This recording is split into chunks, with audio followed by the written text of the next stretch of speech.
بسم اللہ الرحمن الرحیم۔ ناظرین کرام، یہ تب کی بات ہے جب میں ایک خوبصورت نوجوان ہوا کرتا تھا۔ یونیورسٹی کا اختتامی دور چل رہا تھا۔ ویسے تو لیکچرز وغیرہ ان دنوں نہیں ہو رہے تھے، لیکن پھر بھی ہم سبھی دوست یونیورسٹی کی زندگی کو جی بھر کر جینے کی خاطر یونیورسٹی چلے جاتے تھے۔ سارا دن کلاس میں بیٹھ کر باتیں کرتے رہتے۔ کلاس کی لڑکیاں بھی ان آخری دنوں میں ہم لڑکوں سے تھوڑا زیادہ ہی فری ہو گئی تھی۔ شاید وہ بھی ہماری طرح کلاس کے ہر فرد کو مس کرنے والی تھی۔ میں پہاڑ کی چوٹی پہ واقع ایک قبیلے کا واحد یونیورسٹی پڑھنے والا لڑکا تھا۔ اس وجہ سے مجھے قبیلے میں ایک خاص عزت کا مقام حاصل تھا۔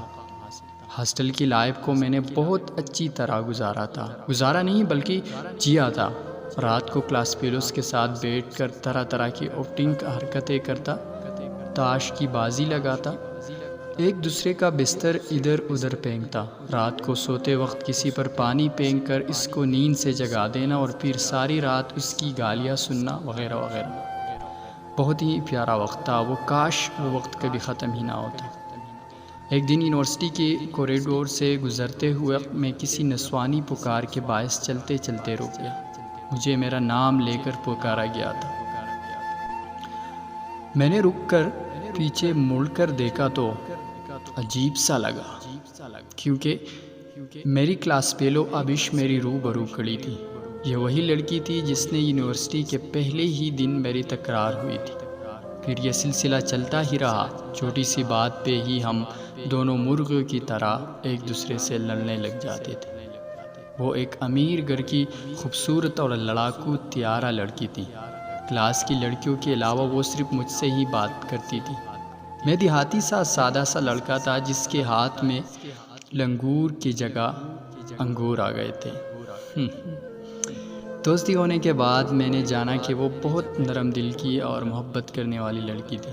میں وہیں چلا گیا تھا اور وہ وہی تھی، اکیلی گمسم پتھر پر بیٹھی۔ ساتھ لگے میں اس کے ساتھ جا کر بیٹھ گیا۔ اس نے ایک نظر میری طرف دیکھا اور پھر سامنے دیکھنے لگی۔ ناراض ہو؟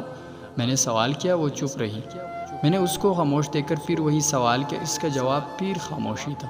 اور جب وہ یونیورسٹی سے غیر حاضر ہوتی تو پوری کلاس میں صرف مجھے بتاتی، اور یہ الگ بات ہے کہ اس کے کہنے کے بغیر میں اس کے لیے اپلیکیشن لکھتا تھا۔ یہ بات میں نے اسے کبھی نہیں بتائی تھی۔ یونیورسٹی کے کوریڈور سے ایک دن گزرتے ہوئے اس نے مجھے آواز دی۔ میں نے مڑ کر دیکھا تو ابش میرے پاس آئی اور کہاں اکیلے اکیلے گھوم رہے ہیں؟ یونیورسٹی کا آخری ہفتہ ہے، کم از کم یہ تو ساتھ گزار لیتے۔ ابش نے پیار سے دوستانہ شکایت کی تھی۔ پھر یونیورسٹی کا آخری دن آیا، ہم سب ایک ساتھ روئے۔ ابش کے حالات مجھ سے زیادہ خراب معلوم ہو رہے تھے۔ اس کی آنکھوں میں محبت اور بے بسی تھی۔ یونیورسٹی سے فارغ ہونے کے بعد ابش نے رشتہ مانگنے کا کہا۔ وہ وقت میرے لیے بہت مشکل تھا، کیونکہ میں ایک پہاڑی علاقے کا ایک لڑکا جس کے گھر 2 وقت کی روٹی بھی صحیح طرح سے نہیں ملتی تھی، اور ایک طرف وہ شہر کی بڑے امیر کی بیٹی۔ بہرحال رشتہ بھیجنے کے بعد وہی ہوا جس کا ڈر تھا، انکار۔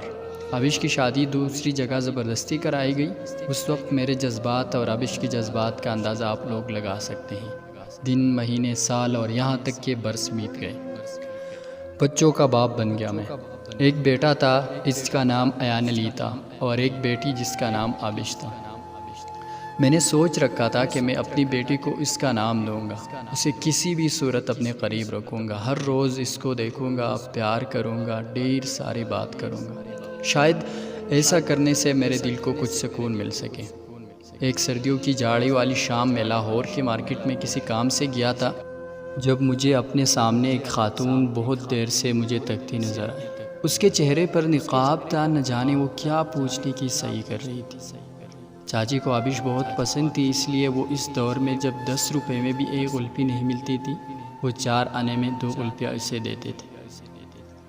جانے ابش نے چاچی سے 4 آنے کے بارے میں کیا بتا رکھا تھا۔ ابش نے ایک قلفی خود لے لی اور دوسری قلفی میری طرف بڑھا دی۔ میری آنکھوں سے آنسو بہتے رہے۔ سالوں گزر گئے، میری انگلی پہ اس کی انگوٹھی سے بننے والے نشان آج بھی موجود ہیں۔ اس نشان والی جگہ کو درائی کی شکل میں سوئی سے کرچتا رہتا۔ جس سے وہ زخم بن جاتا ہے اور وہ زخم مجھے عشق کی یاد دلاتا ہے۔ آج اس بات کی آدھی صدی گزر گئی ہے، میری انگلی پہ وہ نشان آج بھی باقی ہے۔ اس دن کے بعد میں اس سے کبھی نہیں ملا، نہ ہی اس شہر پر کبھی لوٹ کر گیا، مگر وہ کوئی والی قلفی کا سوا آج بھی میری زبان پہ محسوس ہوتا ہے۔ اس کی ہنسی آج بھی اپنے قریب محسوس ہوتی ہے۔ میں رہوں یا نہ رہوں، تم مجھ میں کہیں باقی رہنا۔ مجھے نیند آئے جو آخری تم خوابوں میں آتے رہنا، بس اتنا ہے تم سے کہنا، بس اتنا ہے تم سے کہنا۔ مزید اس طرح کی ویڈیوز دیکھنے کے لیے وائس آف سمیر کو یوٹیوب چینل کو سبسکرائب کریں۔ یہ کہانی تصنیف نے کچھ الٹا پلٹا لکھی ہے۔